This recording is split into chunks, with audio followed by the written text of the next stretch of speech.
দেখুন বেশ কয়েকটা দিন ধরে দেখছি আমি সরকার সাহেব কিছু মানুষকে উস্কে আমাকে ডিস্টার্ব করার চেষ্টা করছে, মানে একটা ট্যাসেল তৈরি হয়ে যাক এই করানোর চেষ্টা করছে। আমি বারবার ওদের ফাঁদ পাচ্ছে, আমি এড়িয়ে যাওয়ার চেষ্টা করছি। আজকে আমরেশ্বরে সন্ধ্যার পর একটা মিটিং ছিল, যাওয়ার পথে মৌলিমুকুন্দি একটা জায়গাতে যেখানে প্রধান অঞ্চলের প্রধানের উঠা বসা করে, সেই যে মাচা থেকে অকথ্য ভাষায় খারাপ ভাষায় কথাবার্তা, মহিলারা র্যালি করে যাচ্ছিল তাদের সম্পর্কে। আমি যাচ্ছি, আমাকেও যা ইচ্ছা তাই, সেটা বাদ দেন। শুধু তাই নয়, তারপরে যখন করে, এখন আমাদের মানুষজন যদি রুখে দাঁড়াতো একটা অশান্তি হতো, সেখানে আটকে দেওয়া, আমাদের ছেলেরা নেতৃত্ব দাঁড়িয়ে আটকে দিচ্ছে। কিন্তু অদূরেই পুলিশ দাঁড়িয়ে দেখছে, যখন আমরা নেমে পড়ছি রাস্তাতে এইগুলো আটকাতে হবে, তখন পুলিশ এসে অনেক কথা বলছে। সেখানে একটা শান্তিপূর্ণভাবে আমাদের ছেলেগুলোকে বার করে নিয়ে আসলাম, যাতে অশান্তি না হয়।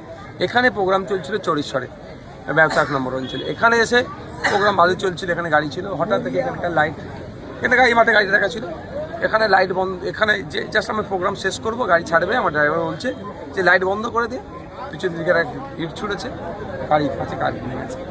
এবার যে ছুঁড়েছে, কেন ছুঁড়েছে, উদ্দেশ্য কি, ওকে কে ছুটতে বলেছে, এটা তদন্ত সাপেক্ষ। প্রশাসন যিনি আছেন এখানকার যিনারা, তারা তাকে ধরে নিয়েছে যে ছুঁড়েছে। কারণ আমার ছুঁড়ার সাথে সাথে সে ছুটে পালাচ্ছে, আমার ড্রাইভার গাড়ি থেকে নেবে, কিন্তু তাকে দেখেছে। দেখুন, এটা সরকার সাহেবের একটা পরিকল্পনা চলছে, ভাঙড়কে আতঙ্কের পরিবেশ তৈরি করার জন্য। যে এই বিধায়কের গাড়ি যদি ভাঙচুর হয়ে যায়, মানে আইসিএফের প্রার্থীর গাড়ি যদি ভাঙচুর হয়ে যায়, নওশাদ বাজিনের গাড়ি ভাঙচুর করে দেয়, তাহলে আমরা সাধারণ মানুষ আমাদের কী করবে?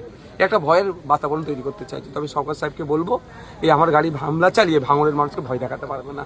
ভাঙড়ের ভাঙড়ের মাটি শক্ত খাঁটি, ভাঙড়ের মানুষ লড়তে জানে, গণতন্ত্রকে রক্ষার জন্য লড়েছে দীর্ঘদিন ধরে, ভাঙড়ের মতো ইতিহাস আছে। তো সুতরাং আমার গাড়ি ভাঙচুর করি আমাকে আটকাতে পারবে না। ভাঙড়ে ব্যাপকভাবে মানুষ সরকার সাহেবের বিরুদ্ধে নেমে গিয়েছে, সেই ভয় পাচ্ছে। সেটা স্বাভাবিক, এটা অস্বাভাবিক কিছু নয়। তাদের দলের চেয়ারম্যানের গাড়ি ভাঙচুর করবে, ভাঙড়ের প্রার্থী, আইএসএফের প্রার্থীরা গাড়ি ভাঙচুর করবে। আইএসএফের শুধু মেম্বাররা নাবেনি, সাধারণ মানুষও নেমে গিয়েছে।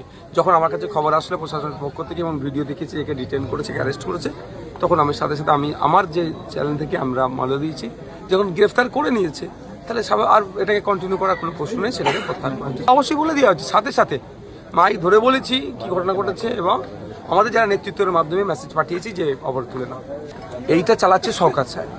সরকার সাহেব ভয় পেয়েছে এখানে হারান, আর কত ভোটে হারবে সেটা তিনি আর গুনে উঠতে পারছেন না। যে যাচ্ছিস তাই এসে বলছে দাদা লিড করিয়ে দেবো, তিনি তার প্রাথমিকভাবে হ্যাঁ বললো, তিনি হিসাব করছেন যে কত ভোটে হারবেন।